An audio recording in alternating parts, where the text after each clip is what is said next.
예, 반갑습니다. 우리 자녀사람과 함께 인사할까요? 오후 예배 때 봅시다.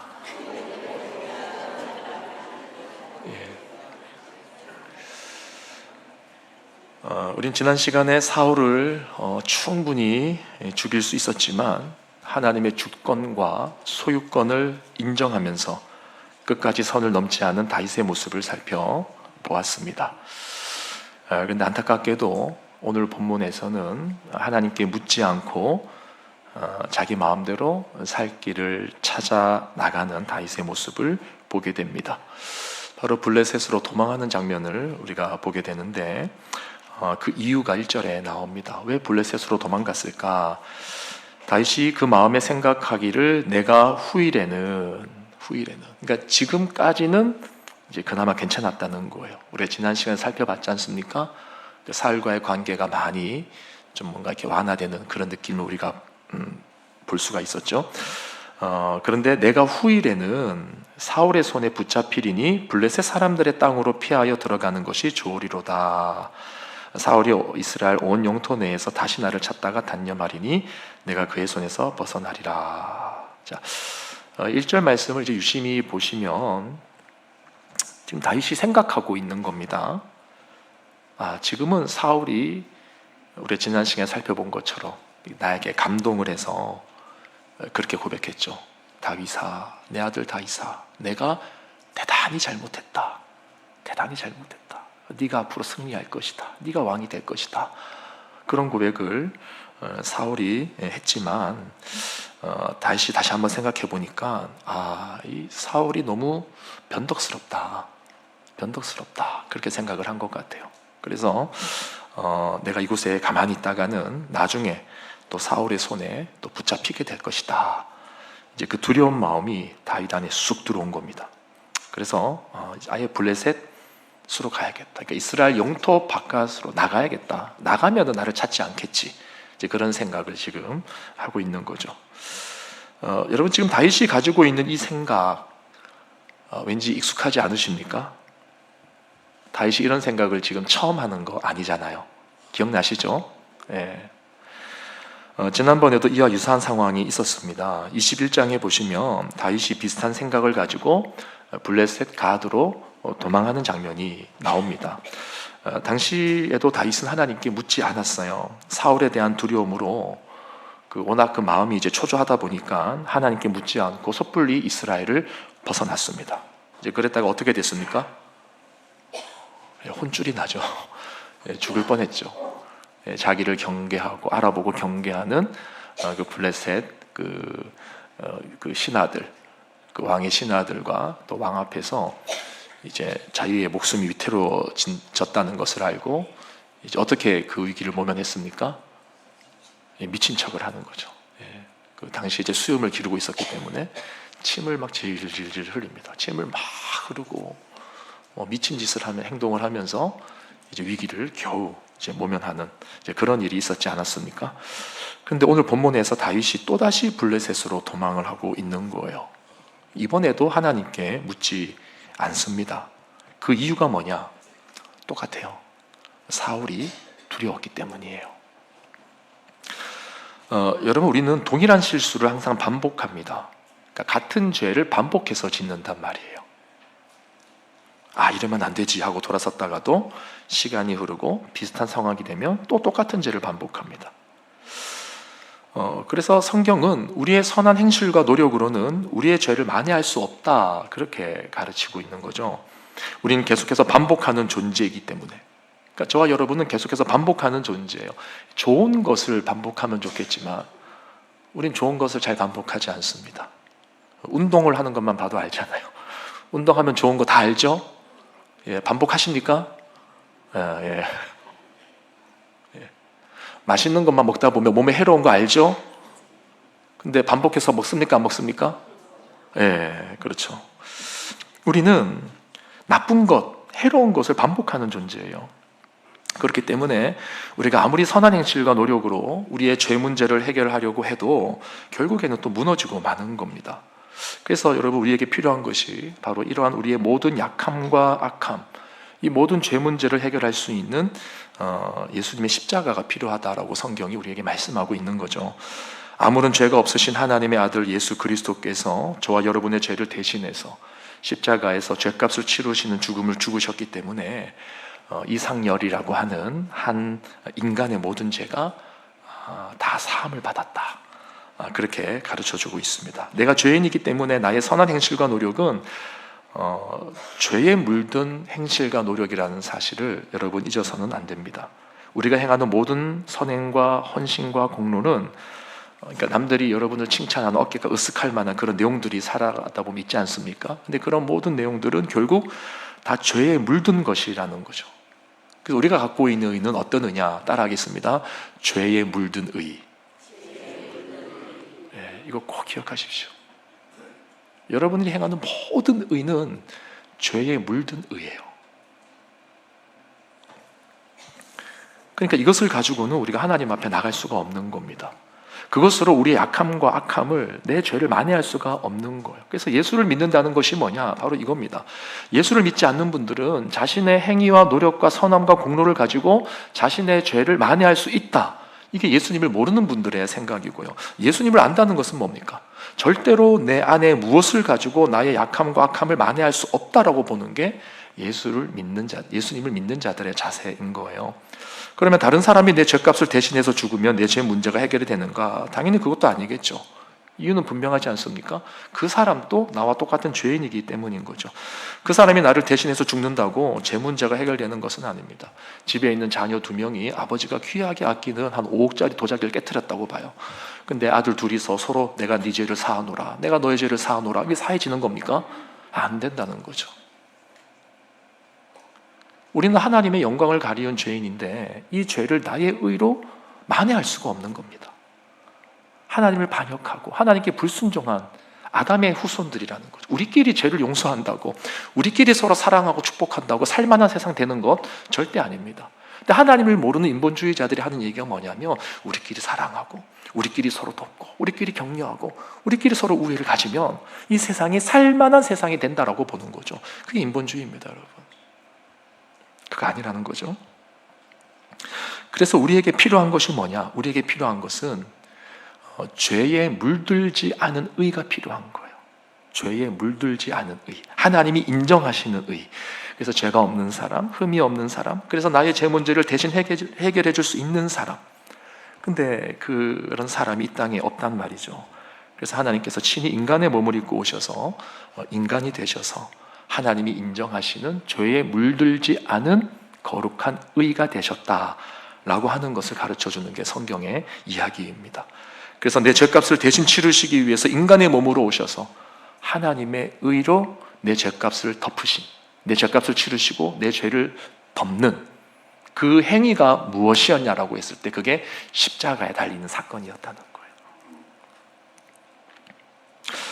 그래서 여러분, 우리가 이제까지 살펴본 다윗의 모습을 볼 때요, 우리가 확실히 깨닫는 사실이 뭐냐면 우리 자신에게는 정말 소망이 없다는 거죠. 우리는 계속해서 넘어지는 자들인 것입니다. 앞서 말씀드린 것처럼 사무엘상 21장에서 그가 하나님께 묻지도 않고 블레셋으로 도망갔다가 큰 위기를 겪게 되었었는데, 근데 여러분 이 다윗의 일생을 살펴보면은요, 참 이게 재밌습니다. 한번 보십시오. 21장에서는 그런 위기를 겪었단 말이에요. 그래서 거기서 이제 혼쭐이 나고 다시 이제 이스라엘 영토로 들어옵니다. 그 사건이 이제 그 이후의 사건이 22장부터 24장까지의 내용인데, 여기에 보면 또 이스라엘 돌아온 다윗이 그 블레셋에서의 그 실수를 바탕으로 해서 이때부터는 또 태도가 바뀌어요. 어떻게 바뀌냐? 좋게 바뀝니다. 그래서 그전에는 하나님께 안 묻고 갔단 말입니다. 그래서 21장부터 여러분 22장부터 쭉 보시면 다윗이 하나님께 물었다는 내용이 굉장히 반복해서 많이 나옵니다. 한번 당하고 나니까 하나님께 묻기 시작하는 거예요. 물으면서 도피 생활을 이어나갔는데 그때마다 하나님의 극적인 도우심이 있는 거죠.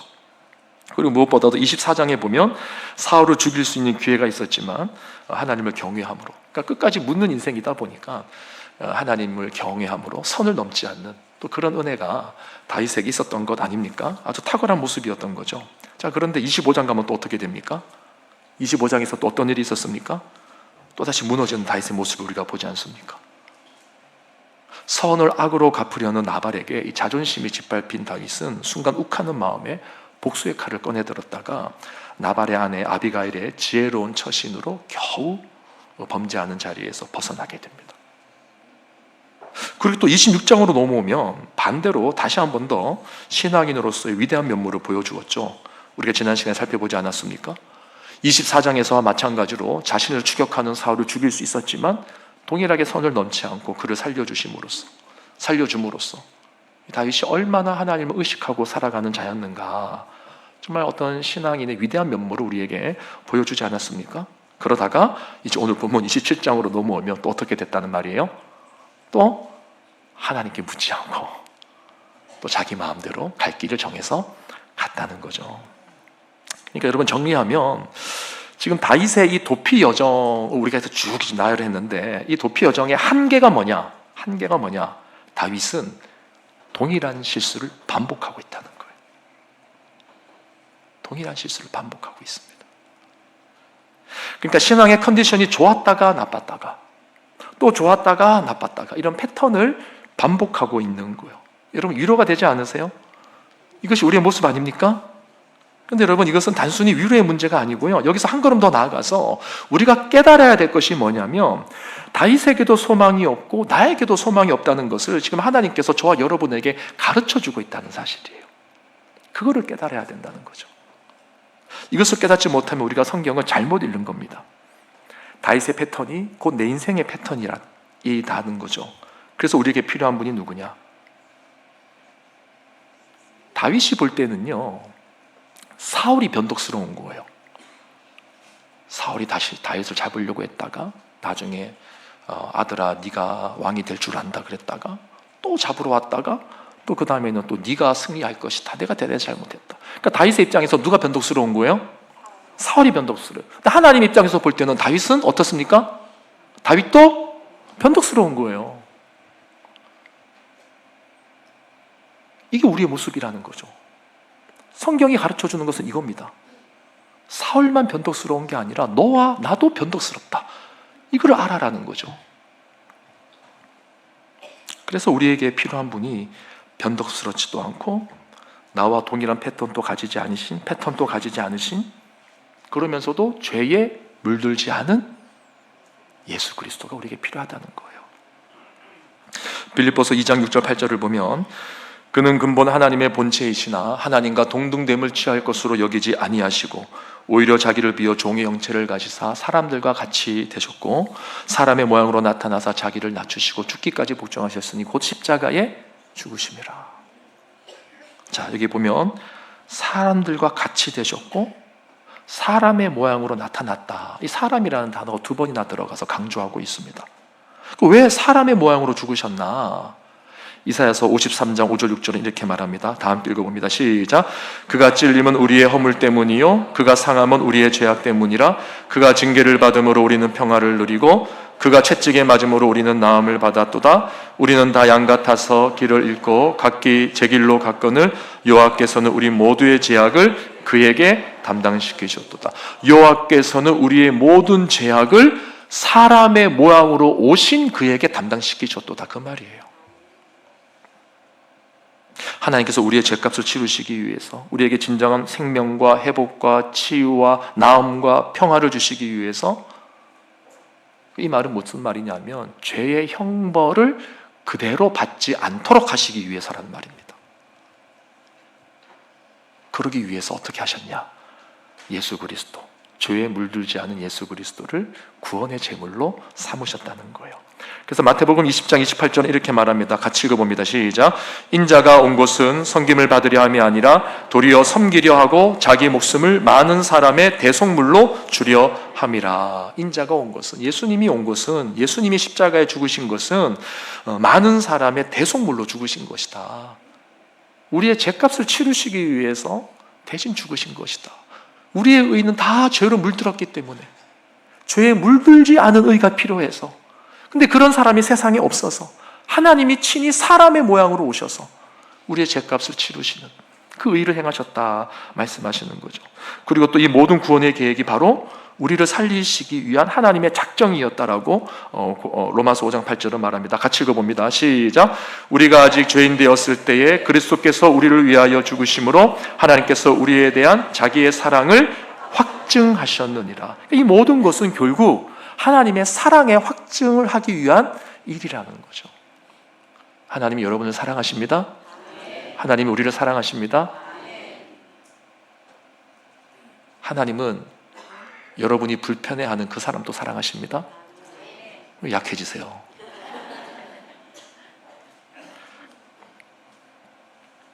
만약에 정말 죄에 물들지 않은 의가 있다면 그 의는 너무나 대단한 의이기 때문에 온 세상을, 여러분의 원수까지도 구원하고도 남음이 있는 그런 의가 되는 것입니다. 자, 여러분, 우리가 다윗의 이야기를 하다가 잠시 교리적인 이야기로 빠졌는데요. 우리가 이 이야기를 하지 않을 수 없는 이유가 뭐냐면 구약의 전체 맥락에서 다윗이 오실 예수님, 즉 메시아를 예표하는 그림자이기도 하지만 동시에 다윗은 저와 여러분과 마찬가지로 예수님을 꼭 필요로 하는 죄인이기 때문에 그런 거예요. 그래서 우리는 다윗을 대단하게 볼 것이 아니라 그 속에서, 그 다윗의 스토리에서 나의 약함과 허물을 발견하는 거죠. 그렇게 또 그럼에도 불구하고 다윗을 살리시고 인도해 가시는 하나님의 구원의 계획을 보게 되는 것입니다. 그 구원의 계획을 보면서 나에게도 동일하게 역사하실 하나님의 구원의 계획을 신뢰하게 되는 거죠. 그래서 여러분, 다윗의 이야기는요, 그의 허물과 죄에도 불구하고 그를 이끄시고 보호하시고 세우시는 하나님의 구원의 스토리예요. 자, 따라합시다. 나의 인생 스토리는 하나님의 구원의 스토리다. 이거 믿으셔야 돼요. 많은 분들이 내 인생의 스토리는 망했어. 내 인생은 망했어. 난 끝이야. 여러분이 여러분의 인생의 스토리를 그렇게 써내려가고 계세요. 멈추지도 않습니다. 계속 쉴 새 없이 적어 내려가세요. 내 인생은 망했어. 나는 힘들어 죽겠어. 쟤 때문에 죽겠어. 나는 무조건 죽을 거야. 괴로워. 여러분, 사단의 음성에 귀 기울이지 마세요. 여러분의 인생의 스토리는 하나님의 구원의 스토리예요. 하나님이 지금 다윗을 통해서 우리에게 들려주시는 것은 하나님의 구원의 스토리예요. 이것을 우리에게 깨닫게 하기를 원하시는 겁니다. 근데 우리가 이것을 잊고 살죠. 전 우리 모두에게 이러한 은혜가 깨달아지고 경험되어지기를 주님의 이름으로 축원합니다. 우리가 이 사실을 믿고 살아갈 때 소망이 있는 거예요. 소망이 있는 거예요. 자, 그럼 오늘 본문에서 하나님이 이렇게 동일한 실수를 계속 반복하는 이 변덕스럽게 보이는 다윗을 어떻게 인도해 가시나, 결론부터 말씀드리면 참 어려운 내용인데요. 하나님이 그를 어려움에서 건져내시기는 하시지만 그가 하나님께 묻지 않고 선택한 것에 대해서는, 자, 따라할까요? 오늘 많이 따라하네요. 확실하게 짚고 넘어가신다. 우리가 성경을 볼 때 정직하게 봐야 돼요. 우리가 구원의 스토리를 좋아한다고 해서 무조건 다 잘된 스토리 이렇게 보시면 안 되고, 성경에서 하나님의 백성들을 하나님이 어떻게 다루시는가 하는 것을 우리가 객관적으로 볼 수 있어야 됩니다. 하나님은 그를 건져내시지만, 그 어려움에서 건져내시지만 그가 하나님께 묻지 않고 선택한 것에 대해서는 확실하게 짚고 넘어가시는 분이라는 거예요. 무슨 말이냐면 그의 선택이 지금 하나님께 묻지도 않고 블레셋으로 가버렸지 않습니까? 그러니까 그의 선택이 얼마나 당혹스러운 결과를 야기하는지를 깨닫게 하심으로 다시금 하나님을 의지하는 자리로 이끌어내시는 거예요. 자, 한편으로 보면 참 무섭다고도 할 수 있습니다. 자, 우리 8절에서 10절 한번 볼까요? 다윗과 그의 사람들이 올라가서 그술 사람과 기르스 사람과 아말렉 사람을 침노하였으니 그들은 옛적부터 술과 애굽 땅으로 지나가는 지방의 주민이라. 다윗이 그 땅을 쳐서 남녀를 살려두지 아니하고 양과 소와 나귀와 낙타와 의복을 빼앗아 가지고 돌아와 아기스에게 이르매. 아기스가 그 블레셋의 왕이에요. 자, 10절 같이 읽어봅니다. 시작. 아기스가 이르되 너희가 오늘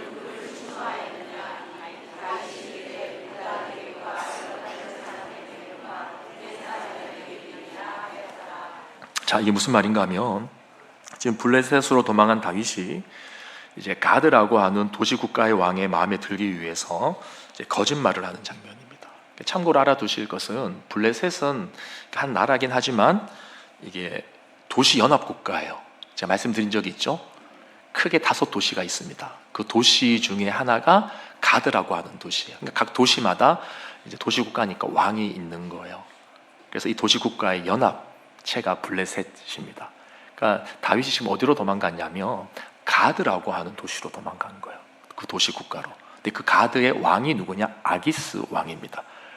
근데 사무엘상 21장에서도 다윗이 똑같은 왕에게 도망갔단 말이에요. 5개의 도시 국가가 있는데 그 중에서도 가드로 도망을 갔었어요. 그때 만난 왕이 아기스 왕이었습니다. 근데 그때는 죽을 뻔했거든요. 근데 오늘 본문에서 또 똑같이 아기스 왕에게 간 거예요. 그러면서 이제 거짓말을 하는 겁니다. 거짓말. 이게 무슨 거짓말이냐면 그가 처음에 21장에서 처음에 블레셋에 도망을 했을 때 혼자 도망가지 않았습니까? 근데 자신의 계획과 다르게 블레셋인들이 자신을 경계했었단 말이죠. 근데 지금은 상황이 좀 달라진 겁니다. 어떻게 달라졌느냐? 그때는 다윗과 사울의 관계를 잘 몰랐었어요. 가드 왕이. 근데 이제는 온 세상이 알죠. 다윗과 사울의 관계가 온수 관계가 되었다는 것을 온 세상이 알고 있습니다. 그래서 이제 흔히 그런 말 하지 않습니까? 내 적의 적은 뭡니까? 나의 친구잖아요. 참 사람의 심리가 그래요. 내 적의 적은 나의 친구가 되는 것처럼 사울 왕을 적으로 생각했던 블레셋은 더 이상 다윗을 경계하지 않습니다. 오히려 다윗에게 몇 명의 사람들이 따라 붙었다고 했어요? 600명. 남자들만 600명입니다. 그러니까 다 용사들인 거예요. 다윗과 600명의 용사들을 용병으로 받아들인 거죠. 용병으로.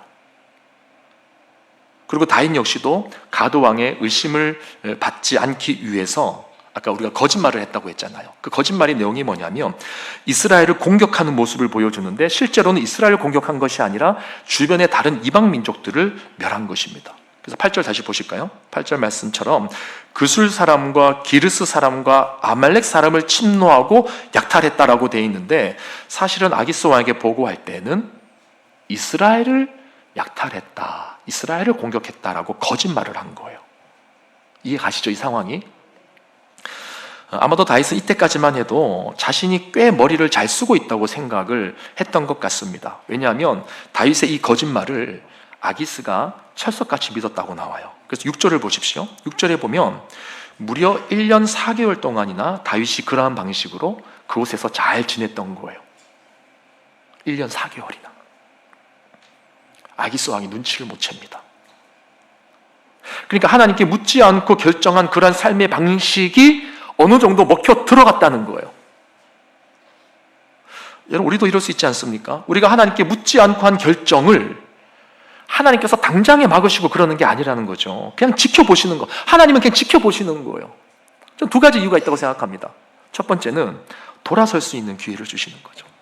두 번째는 그 선택이 얼마나 잘못된 선택이었는가 하는 것을 깨닫게 하시기 위해서 기다리시는 거죠. 오늘 본문에서는 이 후자인 것 같아요. 그럼 이제 다윗이 어떤 상황에 처하게 이제 될 것인가? 12절을 봅시다. 12절 같이 읽어봅니다. 시작. 아기스가 다윗을 믿고 말하기를 다윗이 자기 백성 이스라엘에게 심히 미움을 받게 되었으니 그는 영원히 내 부하가 되리라고 생각하니라. 다윗이 아기스 왕을 완벽하게 속인 거예요. 그는 영원히 내 부하가 되리라. 이게 아기스 왕의 생각입니다. 그러니까 완전히 다윗을 신뢰하게 된 거죠. 완전히 속은 겁니다. 그런데 이 다윗을 완전히 신뢰하게 된 아기스가 이제 여기서부터 재밌어지는데 다윗에게 어떤 제안을 하게 되느냐? 자, 우리 28장으로 넘어가겠습니다. 28장 1절, 2절 다 함께 읽어보겠습니다. 그때 시작. 그때의 블레셋 사람들이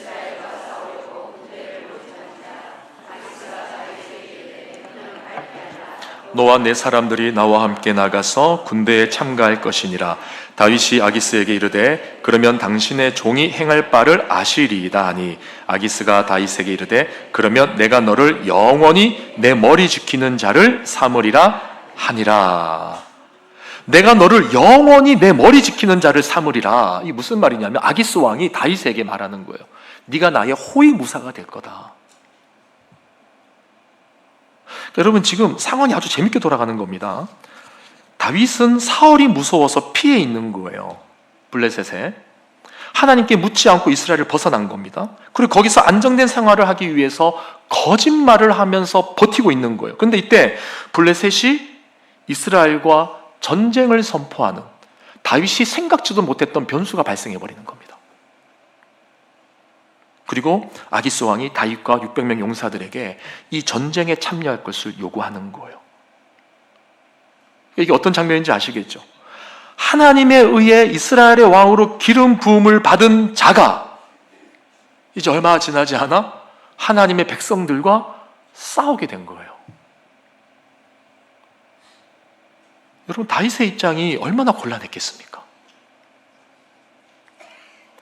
우리도 마찬가지예요.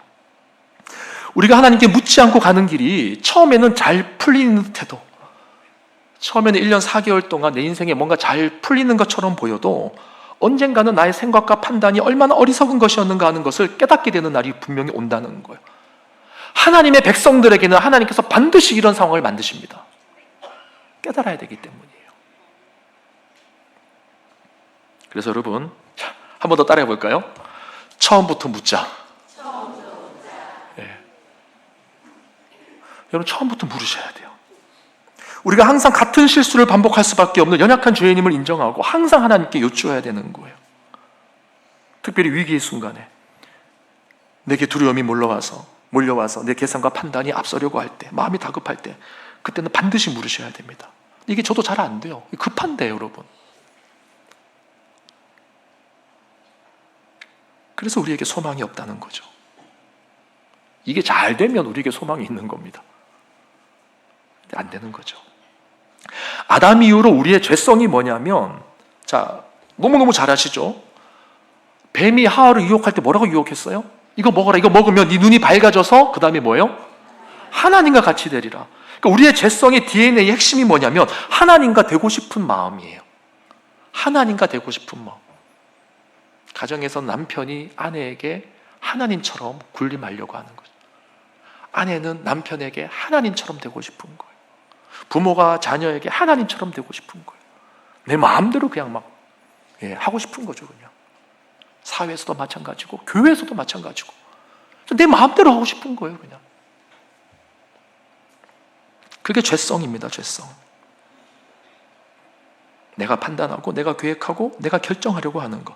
그래서 내가 다 결정해 놓고서 이제 마지막에 찜찜하니까 하나님이 무조건 내 편 되어 주기를 기도하잖아요. 근데 여러분, 제가 좀 세게 말하면 하나님은 그렇게 우리의 손에 놀아나는 분이 아니시라는 거죠. 결국에는 우리의 판단과 계획이 하나님보다 앞섰다는 것을 깨닫게 하시는 상황으로 우리를 몰고 가심으로써 이 다윗같이 결국 우리로 하여금 무릎 꿇게 하시는 것입니다. 자, 말씀을 정리합니다. 그럼 이제 다윗은 어떻게 되는가? 갑자기 설교가 중단되는 것 같아서 깜짝 놀라시는 것 같은데 이런 날도 가끔씩 있습니다. 자, 그럼 이제 다윗은 어떻게 되는가? 이제 그 이야기는 28장이 아니라 29장에서 이어집니다. 아마도 다음 주나 다다음 주 이후에 전개가 될 것 같은데요. 그때 가서 하나님께서 이 다윗을 어떻게 인도해 가시는가 하는 것을 다시 한번 더 구체적으로 보도록 하고요. 일단 오늘 본문에서 우리가 꼭 기억해야 될 것은 우리 자신의 계획과 판단은 신뢰할 수 없다는 겁니다. 이걸 꼭 명심하셔야 돼요. 내게는 소망이 없다는 것. 그래서 우리는 항상 하나님께 여쭈어야 되고 더 나아가 하나님만을 내 인생의 유일한 소망으로 삼는 그런 믿음이 필요한 거죠. 내 안에 무수히 반복되는 죄를 위해서 독생자 예수 그리스도를 보내어 주신 하나님의 그 크신 사랑, 그것만이 우리의 진정한 소망이고 위로고 살 길이라는 것을 고백하는 게 하나님의 백성들의 자세인 것입니다. 그러니까 나는 아닌 거예요. 여러분 아닙니다. 나도 아니고요. 우리는 아니에요. 우리는 아무것도 아니에요. 우리의 의는 죄에 물든 의예요. 죄에 물든 의.